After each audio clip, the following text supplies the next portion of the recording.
Good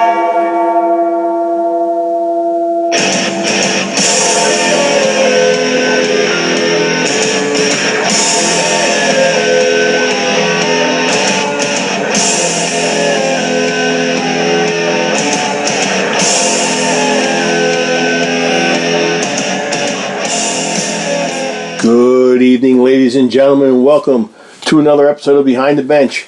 I am Rocco Granato from InTheCrossFitTrust.com, and with me, as usual, a little bit north of the border, a little bit snowy as well. Looks like it's running up and down the East Coast here, at least up to PA in Maryland, is none other than Gary Groove from Lax Philly. Gary, how you doing on, I guess, what's the end of the snow for right now? Let's hope this is it. We're in March now. I'm tired of shoveling.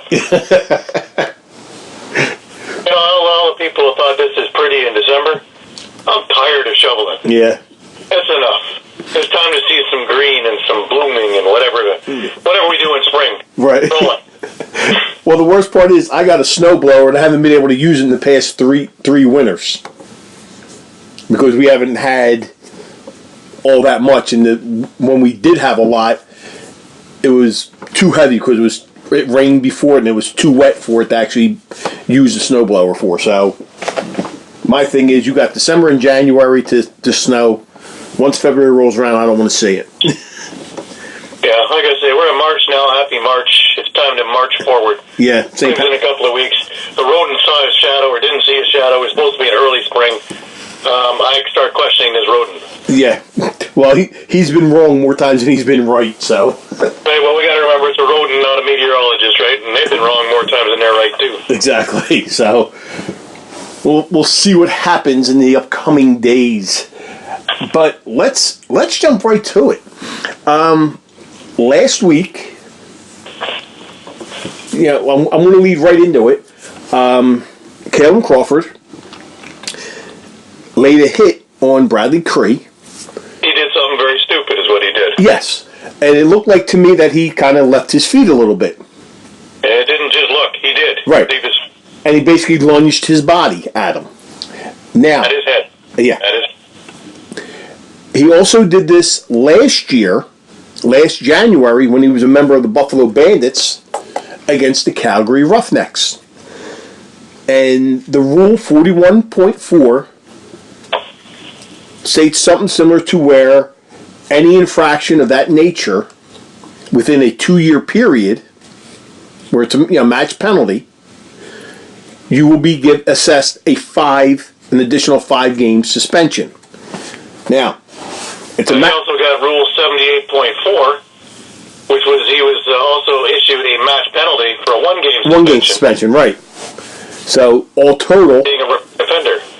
All total, that'll be 6 games. Now, he has appealed it, so he will be playing this weekend. Okay, so he'll be playing this weekend when they face off, here we go, against Colorado, okay. So I'm going to go down now the whole schedule. So he's playing against Colorado at home. Now, let's say the suspension still holds, still 6 games, okay? That means he will miss the game at Vancouver, at Philadelphia, against Rochester, home against San Diego, the road game in Toronto, and then the game at Buffalo, if all 6 games hold up. Meaning his last game he will come back for is April 27th in Rochester. Now the question here is, this team has a 3.5 game lead on Rochester for the final playoff spot, and a 4-game lead on Philadelphia. There's been talk about, can this help one of those 2 teams get into the playoff hunt, or does New England have enough leeway to hold them off? I mean, we're going to find out.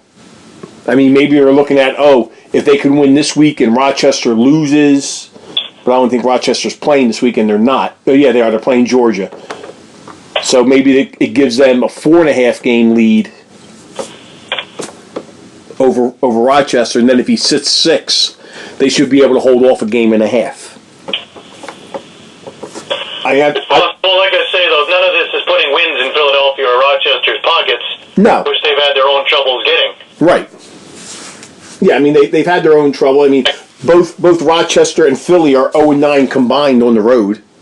Yeah, they still need to get wins themselves, right? So, right. It's also that someone else brought up a really good point.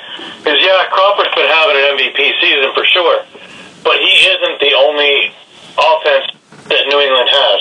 True. So, it's not like we just took the entire offense off of New England. So, I still think that New England is good for another win or two around there. Which means that Philadelphia and Rochester have to put together 3 or 4 wins. Yeah. I hope. I mean, does this... basically puts them in a really, really damn near impossible situation. Right. Now, does this hurt New England's chances of moving up in the standings? Yes. Very much so. Because, like you just said, they have other players in the arsenal that can score. Okay?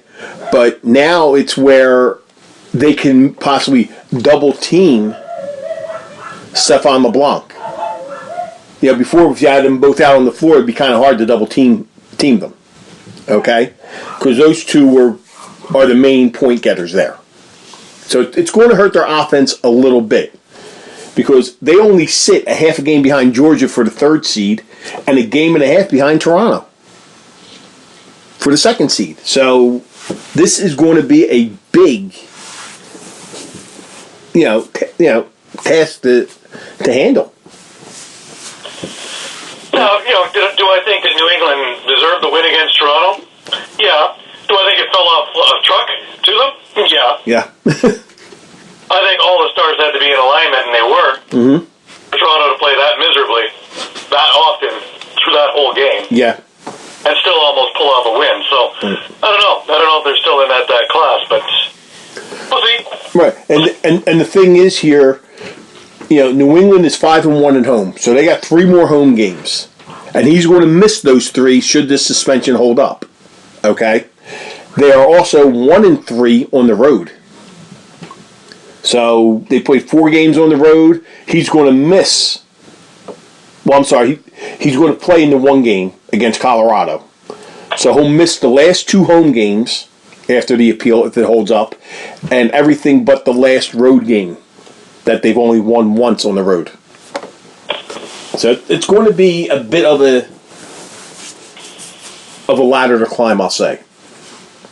Do they have enough room to still hold on to 4th?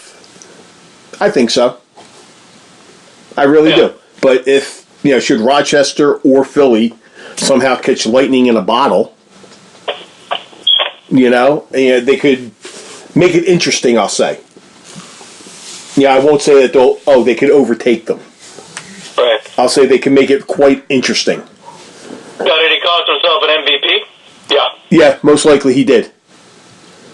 Most likely he did, because he is a much better player than that. Yeah, but he's got a track record, right? So. Right. And doing something like that, what amazes me is that people are out there saying, what was wrong with the hit? What was wrong with the hit? Okay, they need to get their eyes and heads examined. Right. Well, you know what I relate that hit to? Okay? You know how sometimes a player will leave his feet to go up for the ball? And then the defender will hit him square in the gut?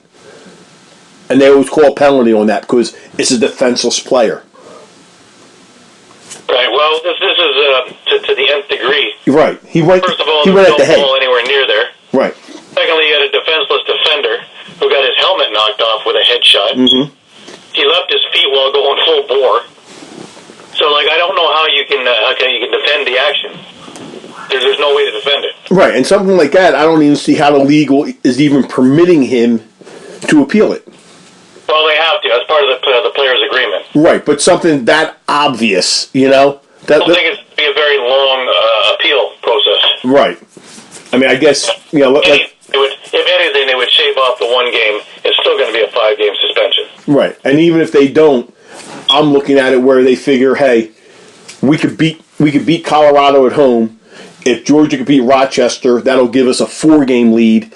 And even if he sits out 5 or 6, we could manage to keep that, a lead. You know what I mean? Mm-hmm. Over the matter of time. That's where I'm looking at it. But let's get to the standings real quick. We talked about where New England stands and where Rochester and Philly stand. Buffalo's at 9-2. They're in first place. Toronto is 7-2, a game behind, but Toronto has 2 games in hand. They win those 2 games, you have a 2-way tie right there. Georgia at 7-4, New England 6-4. So there's your log jam right there.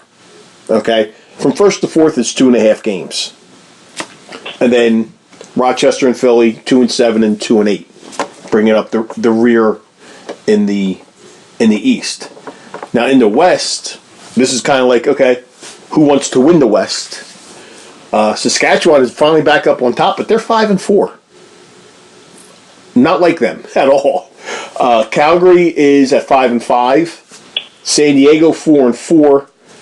And then Colorado and Vancouver fighting for that final spot. Colorado's 3-6, Vancouver 3-7. Now, you look at everything. Saskatchewan has only played four games at home, 5 on the road, so obviously majority of their few games are going to be at home, where they have done very well.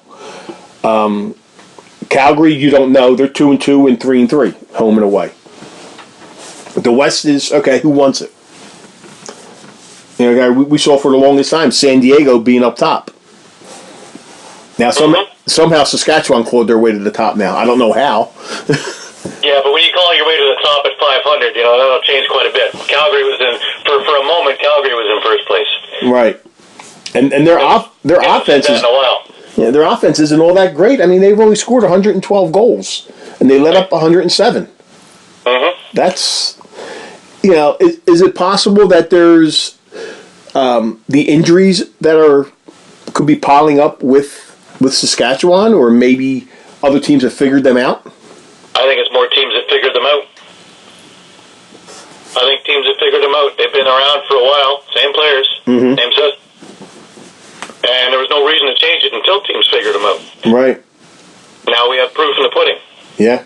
I mean, Calgary 5-5, San Diego 4-4. I mean, you got 3 teams basically at 500. Now, again, you also lost a couple of guys on defense. Most notably is Sorchetti. Right. And it's showing. It's showing. Yeah. So Sorchetti's been a dynamo for San Diego, right? And that's not there in Saskatchewan now. Yeah. So could you imagine next year? Think about it for next year, when you got two more teams coming in. See, the one thing that doesn't worry me about Saskatchewan is Keenan's been so smart, is that he's stockpiled all kinds of draft picks. So, this team can get younger just like that. Right. And if they need to change direction, they can do it just like that. Right, but then the thing is, can they still stay up top where they are? You know what I mean? Their draft picks are top draft picks. Right. So you're going to get the upper echelon of players every year for the next 5 years. So yeah, the ones that are leaving, they're going out the back door of the bus while the new players are coming in the middle of the bus, and they're going to be right in with the mix. So yeah, I don't see that being an issue. Yeah, so Keenan did this. The only one who did it almost as smart was Ed Como in Georgia, and they've had their own bumps in the road. Right. So yeah, it happens. But generally speaking, the system works what they're doing. What they're doing, and it's an able way that a team doesn't age themselves right out of contention, which is what happened to Toronto for a couple of years, and then had to go and get young again.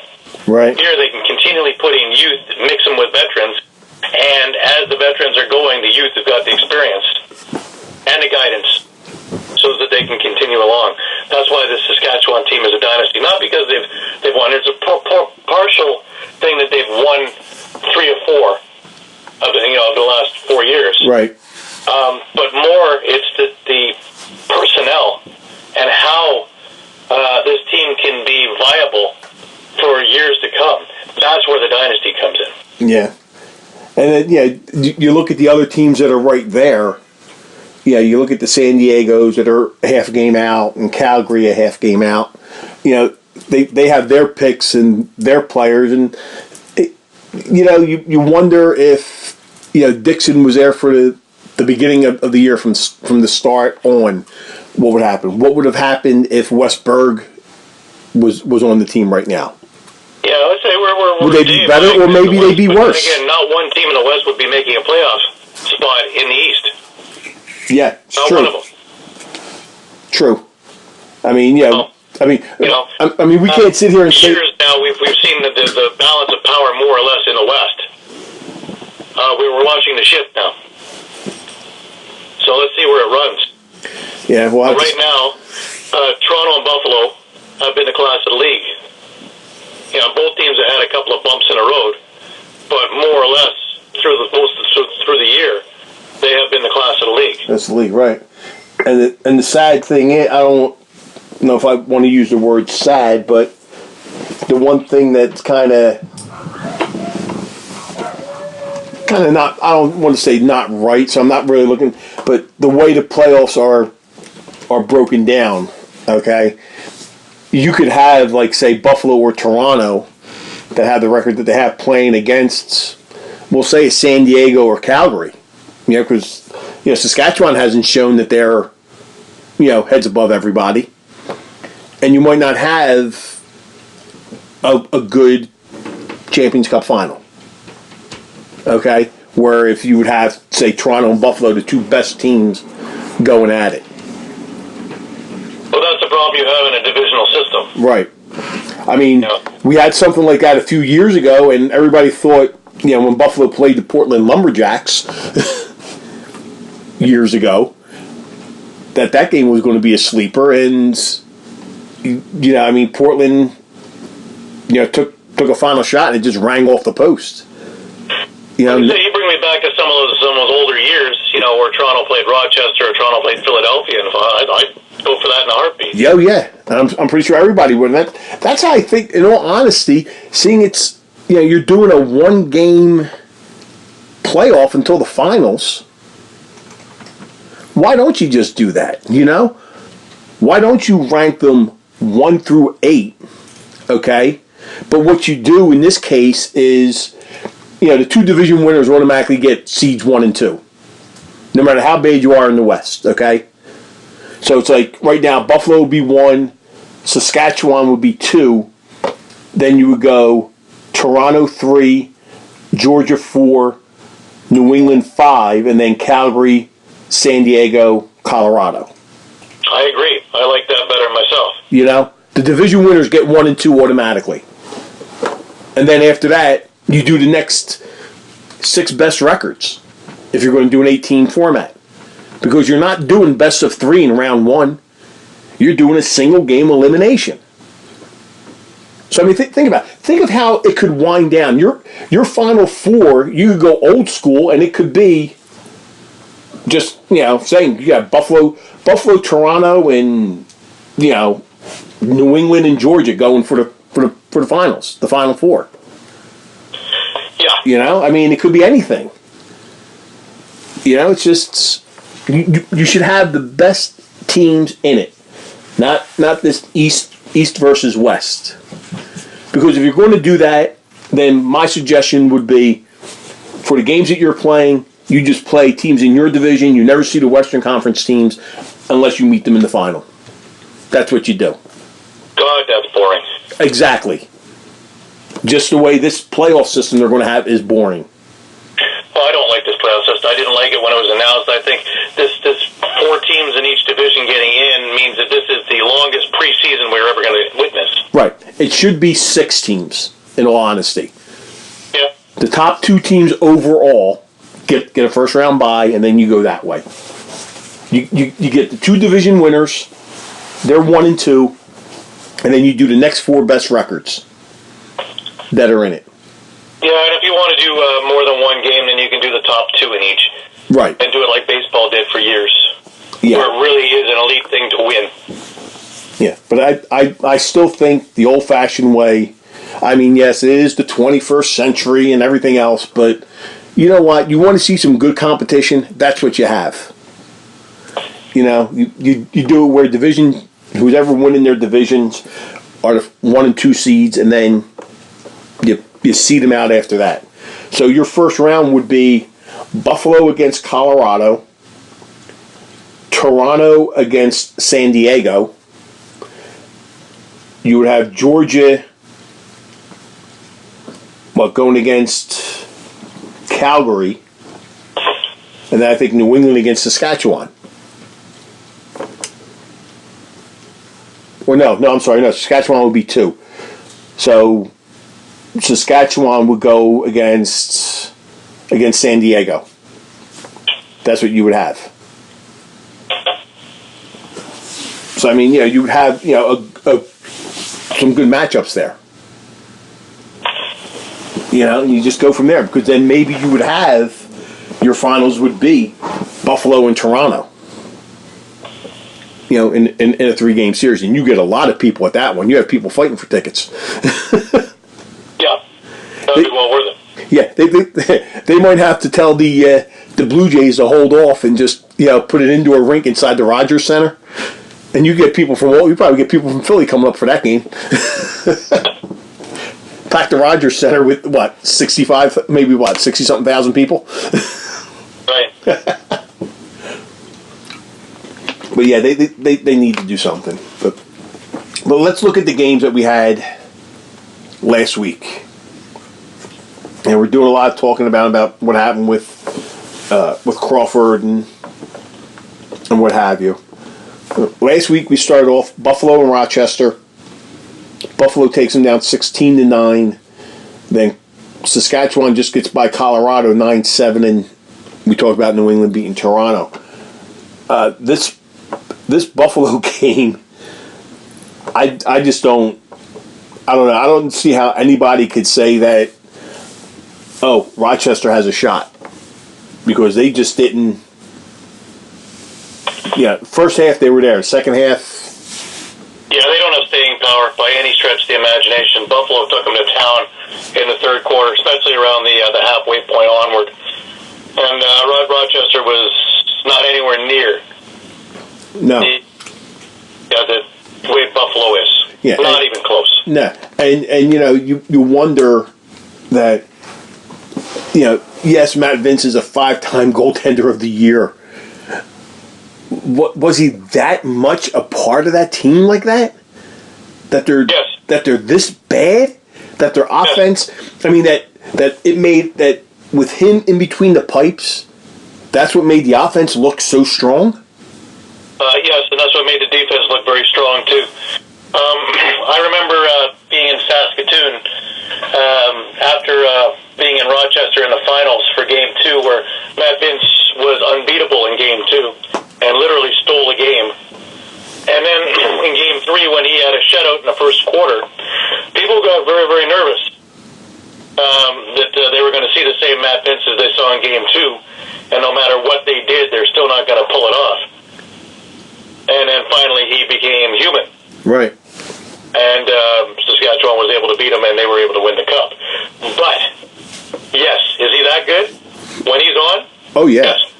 When he's off, he can be as bad as one can imagine. Yeah. There's many a game where it's been 17-5. Yeah, and we've witnessed games like that. See, but that's what also gave Goodleaf such a name, is that there was a number of times where Vince wasn't all that great, and Goodleaf came in off the bench and was probably the best guy I've seen in years to be able to come in cold off the bench and stop the bleeding, right? So that the team could actually go in the right direction. And I've seen them pull off victories after very, very bad starts. Oh yeah, and the sad thing here, but even as a regular goalie, starting from start to finish, he's in the realm of the Bouquets and and the Jamesons and the Higgins and guys like that. Right. They're NLL goalies for sure. Are they upper echelon NLL goalies? No. No, there's only so many guys that can be on top. Exactly. And Goodleaf, when the defense isn't strong in front of him, he's in trouble because he commits himself and really he doesn't have much chance on the rebound. Right. And they were, the defense. So Buffalo, whatever they changed at the half, kudos to Tavares and Kilgore at the half to do a few little changes here and there, and they just it took a few minutes for them to get it in order. But then you had guys like Chase Fraser who were just doing whatever they wanted to do. Right. Like a couple of those goals that Chase Fraser put in were just incredible. ESPN highlight real goals. Yeah. Now, very seldom does that come out of my mouth, that Chase Fraser is the ESPN highlight real goal. But yeah, I think maybe we're looking at, if they let him a little bit more leeway, maybe we'll see a little bit more of this from him. Yeah, well, he had 4 goals and 2 assists, but he also went 14 for 16 on faceoffs. I mean... And he had 3 of those goals in the third, so it wasn't that he came in and all of a sudden was hot. No. He was one of the beneficiaries of them changing their strategy a little bit. Yeah. And I think one of the things that they changed strategy of was instead of giving it to the big guys were feeding him. The Dane Smiths and the Sean Evanses were feeding him. We're feeding him, yeah. And away we went. Now, let's go to the Chris Cloutier situation. We talked about it last week. He played 1 game, had 1 goal. Yeah. He played 2 games now, and now he's got 5 goals. So, right. Granted, now, in defense of Paul Day, most of this stuff was in garbage time. So it wasn't that, Chris Cloutier was the deciding factor of this game. Right, and also, I mean, yeah. But one of the goals was at the beginning of the third, so that one was part of the plan here. Right. But the other couple of goals were in garbage time, so I take that with a grain of salt. However, he is comfortable enough to be Chris Cloutier and fire that thing in. Right. Now, here's the thing. How much action... Well, I'm not... When I say action, I don't mean as, will he or will he not be in the lineup? So let me rephrase it by saying, how much of the ball will he see once Josh Byrne comes back into the lineup? That all depends how he does now, because I really don't think if he's scoring 3 or 4 goals a game that they could actually justify sitting him. Right. Well, I wouldn't say that there would be sitting him. He'd be out there, but how much of that ball would he see? Probably not as much, but you know what? If he's a danger, then, you feed it to that side and bang. Yeah. See, yeah. So that's another viable option. It's just having how many weapons do you have on the floor? Well, all 5. Well, that's great. Right. Then you can double team him, and then we're just going to put him open. Yeah, you're going to have to see what happens. Difficult to beat. You're going to have to see what happens when they have Buffalo has their full complement of players. When they're healthy and. Now, when Byrne went down, we all thought, okay, well, that's a pretty big piece that's not in there. We haven't even missed Josh Byrne. No. Hard to believe to say that. Number 1 pick overall 2 drafts ago. Yep. Rookie of the year. And nobody even notices. Yeah. Pretty spectacular. Yeah, we'll have to see what happens. Yeah, when you got Frazier with 4 and 2, Dane Smith 2 and 7, Hogarth 2 and 3. I mean, Corey Small 2 and 5. Cloutier 2 and 4, and Evans 3 and 3. It's well stacked. Yeah. And I'm not saying that. He's not. Cloutier's not going to be able to do anything. When Byrne gets back in the lineup, I'm just curious to see. Well, I also think that Rochester has run into a little bit of bad luck too.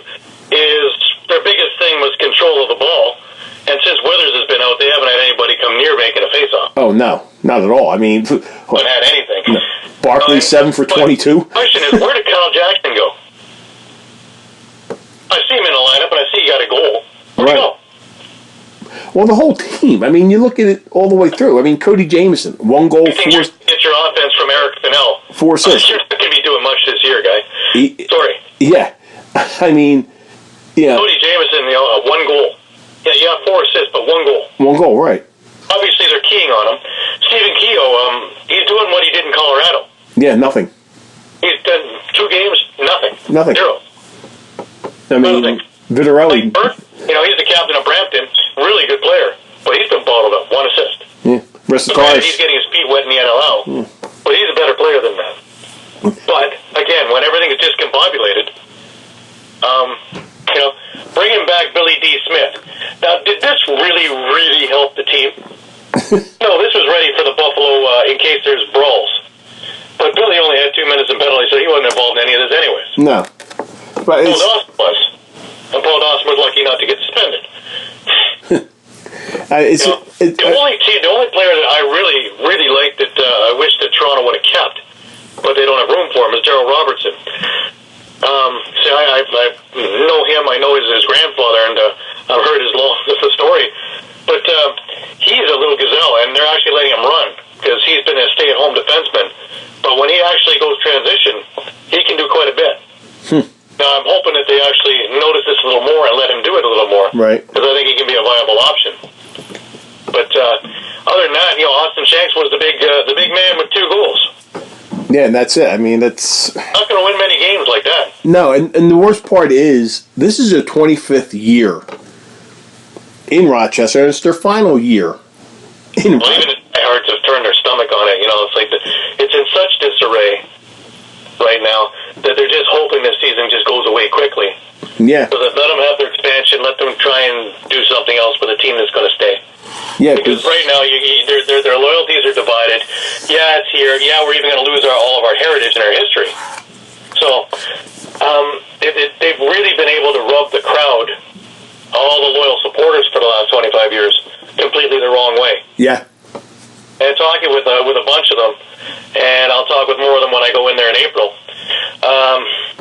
It's just from the people who were that elated back last June, and talking to the same people who are just absolutely disgusted here now at the beginning of March. Wow. You couldn't have worked at destroying this better. Yeah, it's just... and you've also destroyed your own legacy.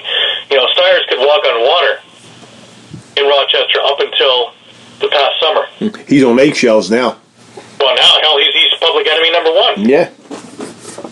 Like, I've never, ever seen this before. Let alone, moving a team that's playing in a city and having another team come in that city. I've never seen any of that, but I've never seen, popular opinion turn that fast for that many really, really, I'd say sadistic moves to a city. Yeah. And because the Nighthawks was, them and the Americans, that's Rochester, man. That's what we all know Rochester for in sports. Yeah. And the heritage of both of them are long legacies. And now, thank God they still have the Americans. Yeah. But, Jesus, the Nighthawk heritage, well, you don't have one. No. Because, that debate of does the heritage, the legacy go, it went. It's already been put out there that the banners and anything else to do with that team are now going to be over to Halifax. Yeah. So the you are truly an expansion team coming in. Yeah. So the retirement because now they can just sweep clean and forget about this, but they're living the hell right now, and I really feel for them. Yeah. So the retirement of John Grant's number stays up there for a matter of 2 months, and then it'll be put up in Halifax, an arena that he never played in the NLL. Right, or anywhere else for that matter. Right. Well, yeah, he might have vacationed there one summer as a kid. But he might have, yeah. Who knows? I mean, maybe they had a tryout camp there. I don't know. I highly doubt it. But anyways, right. It's just it's a shame. It really is, and they just didn't have a thing at all. Buffalo goes 4 for 9 on the power play. They pick up 82 loose balls at 73. We talked about the face-offs, 20-9. They outscored them 10-4 in the second half. I mean, it was just an ugly game. Yeah, and their attendance was only just over 6,600. Mm-hmm. And even that, I would a little on my side. Yeah, and as we found out before, any tickets that are given to, as comp tickets or whatever, they're counted in as being already sold. So who knows? I'm going to give you a handful of tickets as a comp there. Just trying to unload these. Right. You're leaving the ticket office today. Okay, we'll just add those. Add those, right. Right. Now, the next game we had was Saskatchewan and Colorado. I would like to say, this was a good defensive game. That wasn't the game I watched. No. This was just two teams. This was a really not very good game. No, this is just two teams out there that said, oh, look, I think we could get 9 goals. Or they just played, you know what, let's play a game up to 9, and we'll call it a day.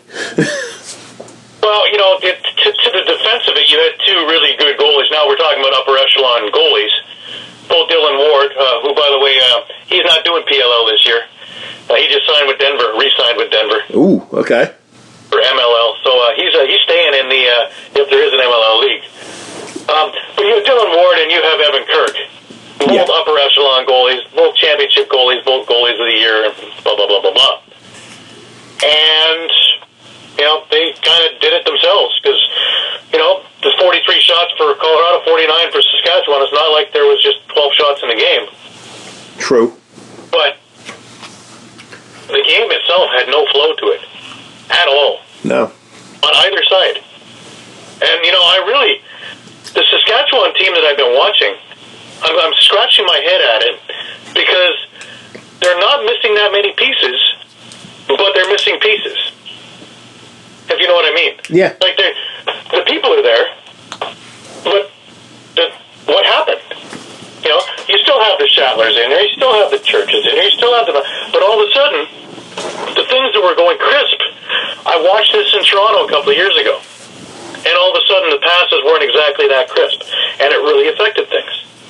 Where you can't get things cleanly, all of a sudden, the other teams are picking up on things. But Colorado's had their own problems since, like I said, since the preseason, and I watched the team in preseason against Toronto at track, that I was surprised. I actually had to double check to see if the people were in the lineup, and it wasn't just seeing who they have in the waiting in the wings. Yeah. But you've got all the people there, and when you got Rue, Benesh, Lee, and nothing's happening. Noble, where they're starting to call no goal. Yeah. Which is interesting. Kyle Killen, I watched him have a great summer. Yeah. And he's not having much luck in Colorado right now. Well, 2-2. I mean, not too bad of a game for him. Well, that put him in basically the top scoring, but really? Yeah. Two goals. We talked about this in the other game, right? Now, Saskatchewan got a goal from Brett Mitsky. Happened to be an empty net goal, but still. It's a goal. Yeah, but let's eliminate number 9, and we only have 8, so it's 8-7. Yeah, you have an 8-7 game where... Really nice pitcher's duel, yep. Yeah, 8-7 where no goals were scored in the final 6.5 minutes of the game. Right, it's not like there were tons of power plays because there was only 5 penalties called. Yeah. And the one thing... Game, but, up and back and change. Up and back and change. Yeah. Up and back and change. Well, the one thing no flow whatsoever. The one thing I'm looking at is, Robert Church was out earlier in the year with a wrist injury. Okay? I'm wondering if there's something more to it. That's possible. He only had 6 shots in the game and only had 1 assist. And that assist didn't come until the third quarter, until the 10-minute mark in the third quarter. So I don't know what, if there's something else wrong, if there's maybe ligament damage in there that's, who knows? But, see, two of the guys are working there. Mark Matthews is 2-3. Right. Schaller was 3-0. Right. So they're doing what they're doing. Right. Everybody else isn't. Haven't changed that much from the other years. Right. Everybody else is sitting there with goose eggs. Yeah. Ben McIntosh, 1 goal. I mean, come on, that's not like him. Right. When they were rolling at the beginning of the year, Ben McIntosh was getting 5. Right. Didn't he have a couple of games back to back with 5? Yeah. Yeah. Dinsdale, transition, what they're known for. Their transition game is non-existent. Ryan Keenan, 2 assists. That's it. Maybe it's also the fact that all this is catching up with them. They are playing, for the last 4 years, they've been playing well into the summer, and then going straight into MSL, most of them. Right. Some have gone into MLL, but straight into MSL, playing deep into the playoffs there, having a couple of weeks off, and then right into NLL training camps. Right, and this year the training camp was only 2 weeks long. Right, so maybe all of this is affecting what we're seeing here. These guys are just plain tired. Yeah. Now, I know that these are, the late Casey Guerin, he would be all over me on this one, telling me how great shape they are, and that's nonsense, and they can rest, and they're good. But the proof is in the pudding here. Yeah. I'm thinking that the teams that have these players that are going deep into the playoffs in both leagues are, for the most part, looking tired.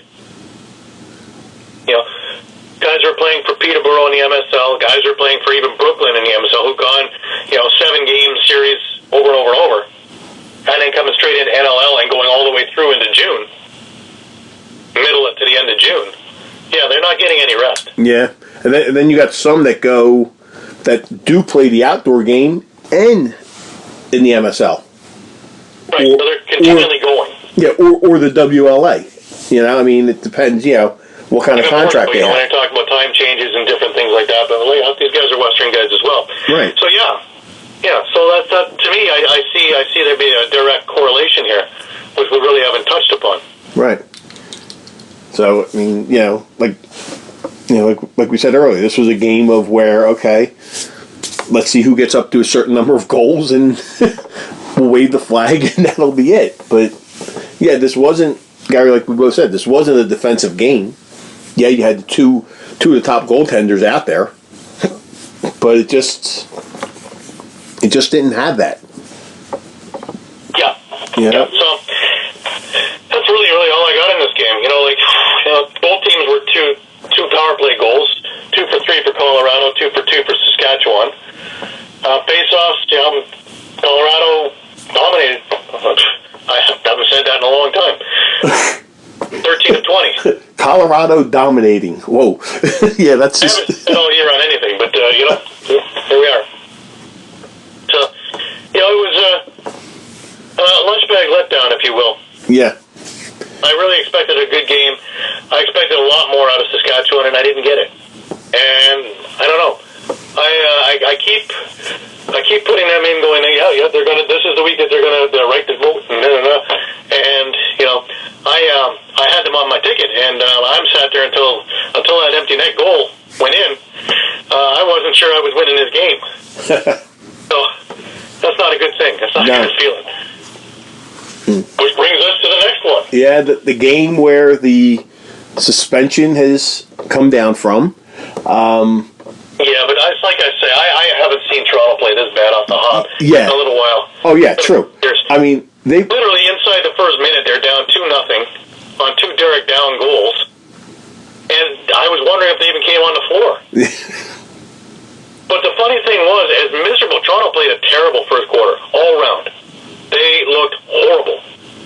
But they were only down 3-2 at the end of the first. And in fact, they put together one good quarter in this game, and at the halftime, they were up 9-7. Yeah. With a last-second goal by Hellier. That was unbelievable. That was incredible. And, of course, you had the Dan Littner acrobatics going on, and, you had a shorthanded goal from Adam Jones, and everything looked like they had woken up. Yeah, well, you know what? Yeah, real quick. With that last-second goal by Hellier, okay, had the same thing the week before when Philadelphia was in New England, okay? The ball went in after the clock hit 0, but they're saying in the league, as long as the ball is out of his stick, it's already a shot. Yeah. Right. You have to let it finish. Now, we're going to get back to the game, but it made me think of other sports. Okay? With lacrosse, as long as the ball is out of your stick, you got to let it finish through, right? Yeah, that doesn't work with hockey. Exactly. This is what I'm getting. Just like basketball. The ball's in the air. It's out of your hand. You wait. You see what happens. Football. You get the play off before the clock hits 0. You play it out. Yep. Why wouldn't it be? Why can't it be the same way in hockey? Okay, if you take that shot before the clock hits 0, see what happens. In all the other sports, it's that way. Football, basketball. You have lacrosse, it happens. I don't know about soccer. If you kick the ball... at the end of soccer. Yeah, if it's in the air... Well, soccer, you play 90-ish minutes, and they're not going to blow the whistle in the middle while it's in the air. Right, exactly. So you wait until... With those extra minutes and hours, whatever the hell they play, until the ball's in the midfield and the team with the lead gets possession, they're not blowing a whistle anyway, so... Right. But, if the ball's going towards the net in the air, they're not going to blow and say that's the game. You're going to let it No, could you imagine? Yeah, bounce and see what happens. So if the goalie grabs the ball, then that's still standing by the end of that if it happened in Europe. Yeah. Right. We don't have enough people in the world. Right. But yeah. Anyways, going into the second half, and everything looks normal. And then, well, we had one goal in the third. And that was almost to the end of the third when Tom Schreiber finally put one in. Then I watched the colossal collapse. I watched a defense that I have been praising all year and a transition team that I've been praising all year all of a sudden have cement poured on their feet. They looked lethargic. They looked slow. If they need to buy a ticket, then we can get a collection fund to GoFundMe. But they weren't doing anything. Nope. They were watching. And literally inside a couple of minutes, 5 goals went in. Inside 3 minutes, 5 goals went in. 2 minutes, 56 seconds. Almost 6, because Steph LeBlanc had one call back because he didn't clip his toenails. And when he went around the crease in the back, he stepped on the line. Yes. But, yeah, you could feel it. You know, I was with the roadies at the Lake Wilcox Brewery where they're having a viewing party, and thank God they're serving beer. Because, my God, you know, everybody there was wondering, what in the hell happened? Now, Crawford was still the shining knight in shining armor, and then he had to go and do something really stupid. Right. And we've already discussed that. Yeah, that's just, you know, plain, flat out stupid. Flat out ridiculous. Now, here's the other thing, is that after this match penalty happened, which at that time was just a 5-minute and a game, the power play of Toronto didn't bother to go inside. No. All they did was take perimeter shots throughout. From Mississauga. They scored a total of 0 goals on a 5-minute power play. Yep. Oh, I've been there. They had actually 4 minutes and 58 seconds left in the game to do a 5-minute power play and got 0 goals and really got close 0 times. Yeah. So to me, I'm wondering if this was just an absolutely dismal day. Sunday afternoon is not a good day for anybody but New England. I don't know.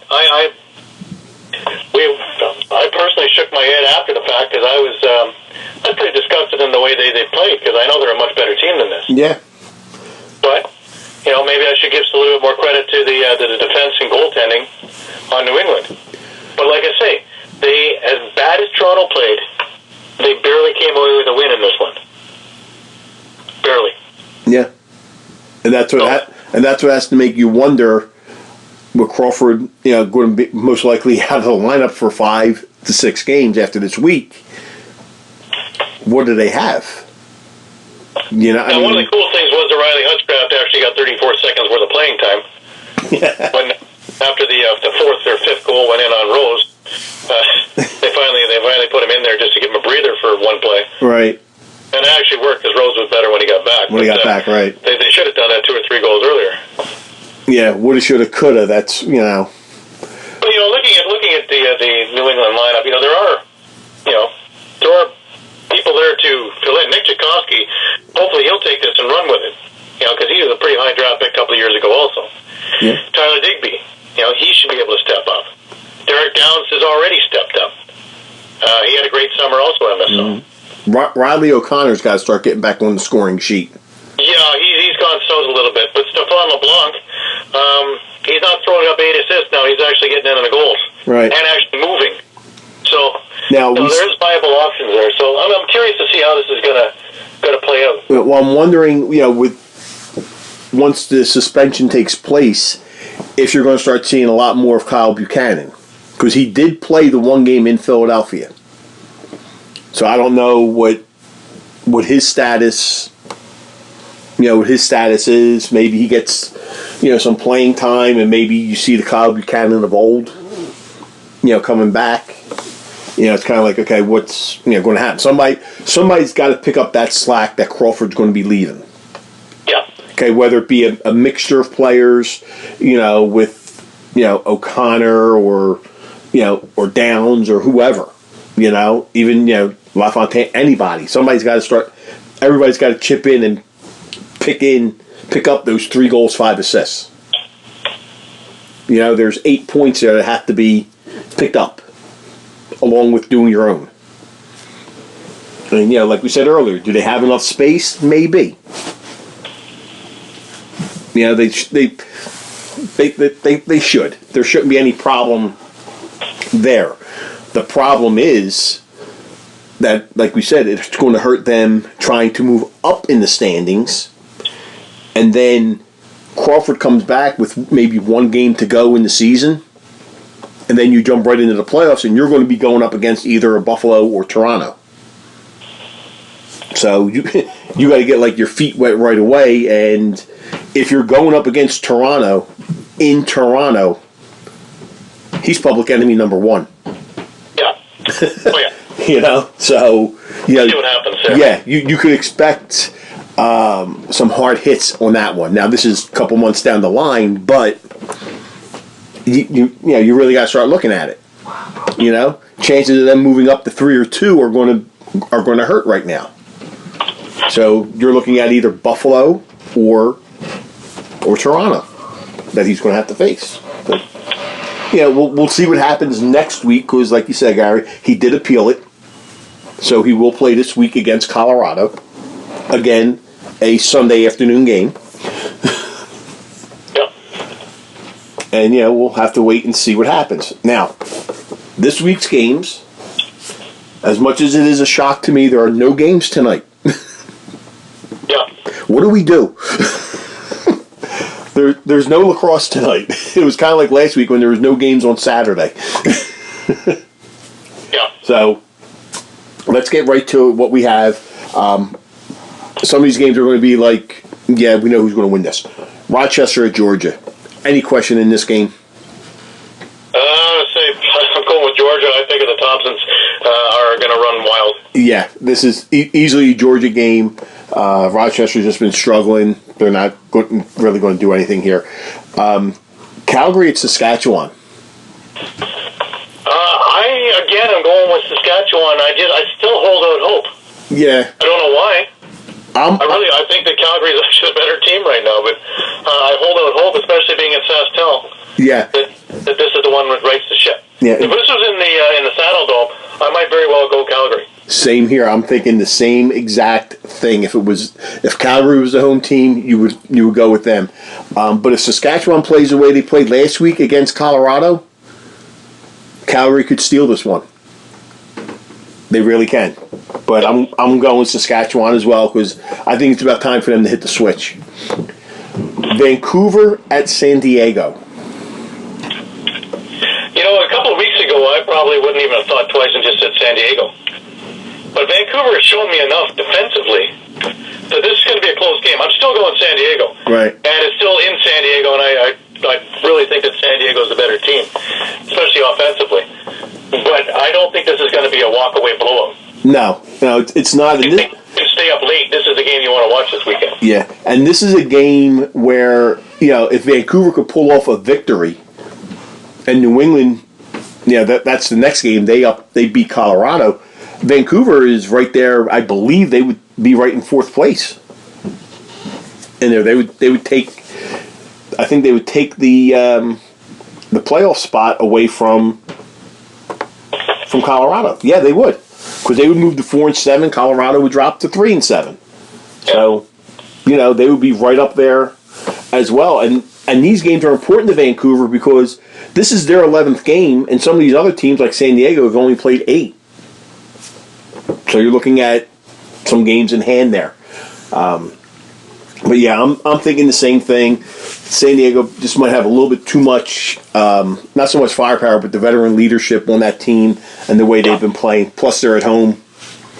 And like you said, I don't think it's not going to be a walk away. No, I think it's going to be a fairly close game. Yeah. That's the game of the week in my eyes. Yeah, and it's going to be a good game. It's not going to be like the 9-7 Colorado Saskatchewan game.